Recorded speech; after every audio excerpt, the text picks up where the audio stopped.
We live in an absolutely amazing world. Yesterday, an estimated 1 billion people watched a fairy tale wedding come to life as Prince Harry of England took an American commoner, Meghan Markle, as his wife. Anybody get up in time to watch it?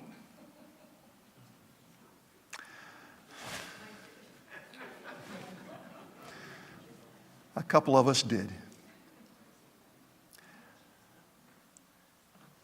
And the technology available, we were able to see things that even the people there couldn't see. That very same technology keeps us aware of the fact that around our country, horrific things are happening. At the same time that that couple is celebrating a wondrous new opportunity for life and service, there are families in Texas who are preparing for funerals.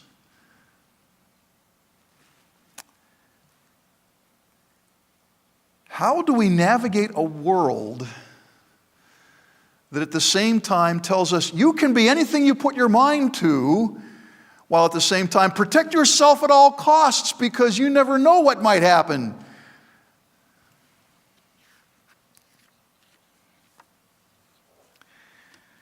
He died for all, that those who live should no longer live for themselves, but for him who died for them and was raised again. This year, the theme at National Conference is all in, and the verse is there. All in. The idea that those who follow Jesus can navigate this life by being fully committed to him. The New Living Translation reads this: He died for everyone, so that those who receive his new life will no longer live to please themselves. Instead, they will live to please Christ, who died and was raised for them. All in. Doesn't mean you're perfect. It doesn't mean you're completely mature as a Christian, but it does mean that Jesus' way of doing things is more important than anything else. One mark of maturity, as this verse tells us, is the ability to put someone else's desires and needs ahead of your own. The ability to put someone else's desires and needs ahead of your own. Perhaps you've seen the commercial for a new kind of refrigerator as a young woman walks up and she taps the door twice. The interior illuminates and you can see through the clear door what's inside. Amazing stuff. And she sees inside there's a bottle. And on the bottle is a Post-it note. And on the Post-it note are the words, "This is Dad's, don't drink it." So of course, what's she going to do? She opens the door, pulls it out, takes the note off, gets a good glug out of the bottle, puts it back, closes the door, and puts the Post-it note back on the front. Now, maybe that's just a father and daughter giving each other a hard time out of affection, but it makes you wonder. One mark of real maturity is when you're able to put someone else's needs and desires ahead of your own. That is especially true for followers of Jesus. Do you have the kind of relationship with him that makes you want to please him more than you want to please yourself or anyone else? When I'm all in, it's not about me, it's about Jesus. And if this thing that I'm doing or saying or thinking doesn't make him happy, there's a good reason it doesn't make him happy. It's not because he's greedy and he wants the bottle all to himself. He's not a spoil sport who wants us to stop having fun. It's because he wants the very best for us, and he knows that when we try to get it for ourselves, we're going to miss it every time. In fact, many years ago, My pastor, when I was a teenager, described partially committed Christians as those who have enough of Jesus that they can't enjoy the world, and enough of the world that they can't enjoy Jesus.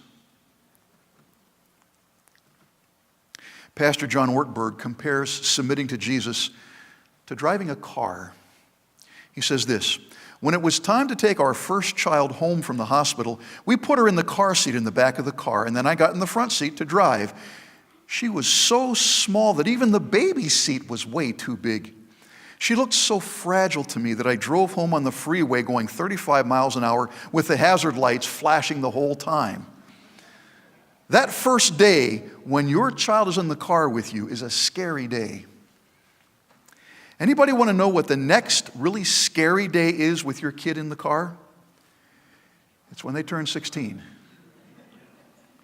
And now you're handing over the keys. Now they're moving from the passenger seat, from the ride-along seat, into the driver's seat. That's a scary moment.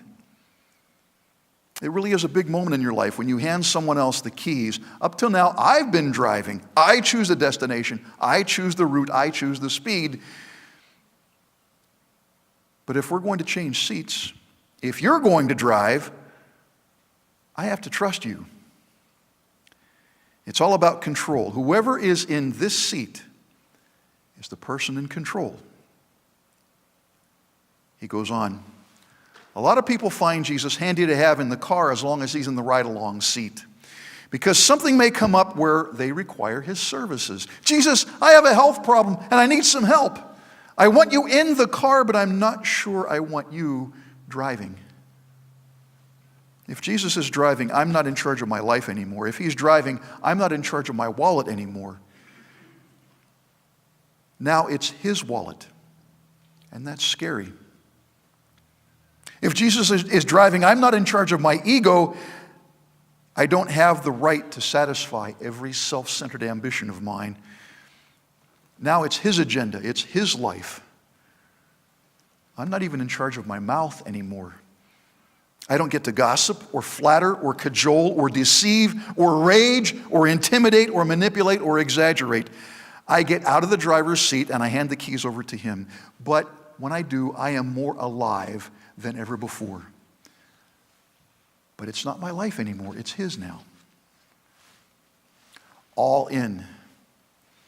The kind of relationship with Jesus that makes pleasing him more important than pleasing me or anyone else.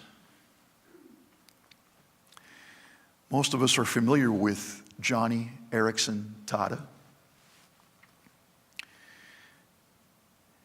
After living as a quadriplegic for 45 years, Johnny reflected on the diving accident that changed her life. As a 14-year-old, Johnny had embraced Jesus as her Savior, but in her words, she had confused the abundant Christian life with the great American dream. She said, I thought as a Christian I would lose weight, I would get good grades, I would get voted captain of the hockey team, I would go to college, I would marry a wonderful man who made $250,000 a year, and we'd have 2.5 children. It was me focused. What can God do for me? I almost thought I had done God a great big favor by accepting Jesus. My boyfriend and I were doing some things together that were wrong.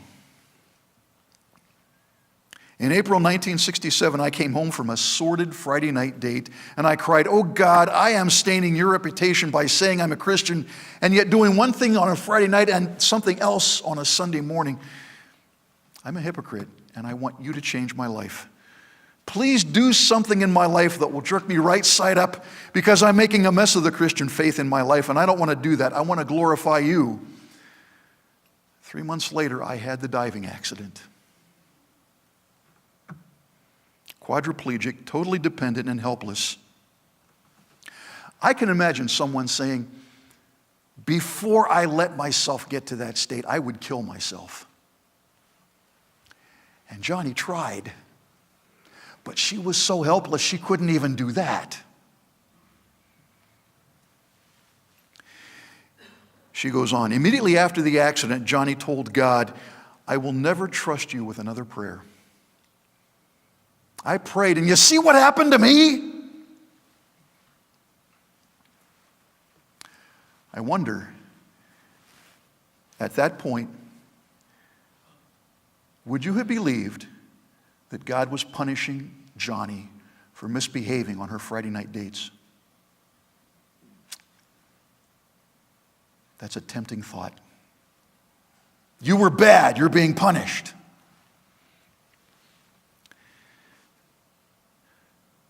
She goes on, but after struggling with anguish and anger, Johnny said, I prayed one short prayer that changed my life. Oh God, if I can't die, then please show me how to live. That was probably the most powerful prayer I have ever prayed, she said. I wonder, do you have the kind of relationship with Jesus that makes you want to please Him more than you want to please yourself or anyone else?